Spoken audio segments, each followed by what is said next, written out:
गुरु प्यारी साध संगत जी, नमस्कार जी। आप सब कैसे हो?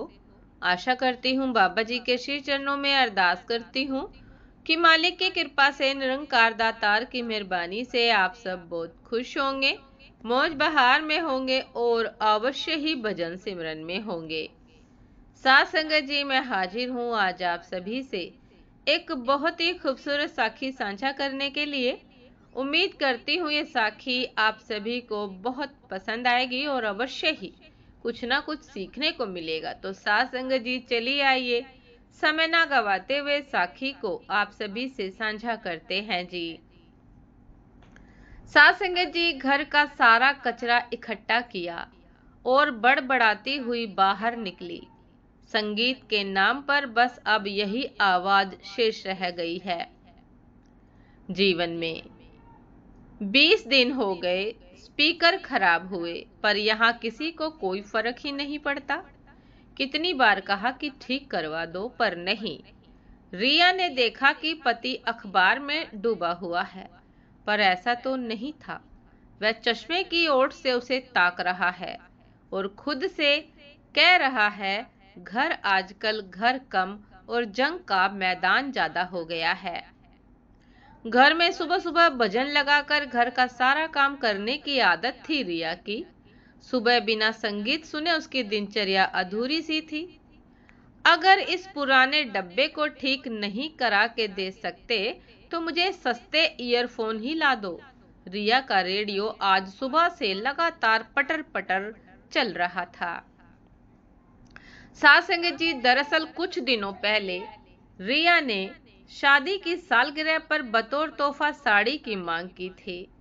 रोहित ने यह कहते हुए मना कर दिया कि करीबी रिश्तेदारों में बहुत सारी शादियां हैं, उनके लिए उपहार भी लेना होगा तो बजट गड़बड़ा सकता है। बस रिया तब से खफा थी। आए दिन किसी न किसी बात पर तकरार हो जाती। इसी से बचने के लिए आजकल रोहित ऑफिस के लिए जल्दी ही निकल जाता था। वैसे एक वजह यह भी थी कि ऑफिस में उसका मन ज्यादा लगने लगा था। अच्छी लगने लगी थी सरिता। नई ज्वाइनिंग थी दफ्तर में उसकी। आज तो रोहित और सरिता ने ऑफिस से हाफ डे ले लिया। सरिता को सालगिरह पर खरीदारी जो करानी थी। रोहित पेमेंट करने लगा तो उसका ध्यान पास खड़े राकेश पर गया। राकेश रिया के दूर के रिश्ते का भाई लगता है। राकेश ने तंज कसते हुए कह दिया कि बहुत शॉपिंग हो रही है जीजू आजकल। फिर कान में फुसफुसाते हुए बोला कि दीदी को। रोहित के चेहरे पर हवाइयां उड़ने लगी। अचानक उसे लगा कि आखिर वह क्या कर रहा है। रिया को पता चल गया तो कितना भी झगड़ा हो, पर उसे खोने के डर से ही वह घबरा गया। घर जाने से पहले उसने रिया के लिए एक ईयरफोन खरीदा। घर में कदम रखते ही रिया से कहा, आज बाहर ही पाव भाजी खा कर आएंगे रिया। और रिया के हाथ में ईयरफोन थमा दिया। ईयरफोन देखकर और पति के नरम पड़ते हुए तेवर को देखकर वह भी खुश हो गई। बाइक पर बैठने से पहले ही रिया ने कानों में ईयरफोन ठूस लिए। इधर वह गाने में खोई थी, उधर रोहित पश्चाताप में अपनी भूल की क्षमा मांग रहा था। रिया से वो अपनी हल्की नम हुई आंखों के साथ साथ लगातार क्षमा मांगे जा रहा था। बाइक चलाते चलाते वह गर्दन को मोड़कर जरा देखता, पर उसे समझ न आया कि रिया के कानों में तो ईयरफोन लगे हैं। रिया को महसूस हुआ कि रोहित कुछ कह रहा है, पर उसे अभी सिर्फ संगीत सुनना था। ईयरफोन तब कान से निकले जब बाइक पाव भाजी के ठेले के पास जाकर रुकी। बाइक रुकते ही रोहित ने रिया का हाथ बड़े प्यार से अपने हाथ में लिया और बोला कि सॉरी रिया, आगे से ऐसी गलती नहीं होगी। भारतीय गृहिणी के सुंदर मनोभाव रखने वाली रिया ने तुरंत ही पति को बड़ा बनाते हुए कहा कि मेरी भी तो गलती है, बहुत गुस्सा करती हूं ना मैं, अब नहीं करूंगी। दोनों के मन शांत थे। दोनों को एहसास था कि परिवार को चलाने में उनके जीवन साथी ने बहुत मेहनत की है। दोनों ने मन में अब से ये गलती दोबारा ना होगी ऐसा निश्चय कर लिया था। तब तक पाव भाजी की प्लेट उनके सामने आ चुकी थी और मुस्कुराता से पश्चाताप का ईयरफोन कंधे पर झूल रहा था।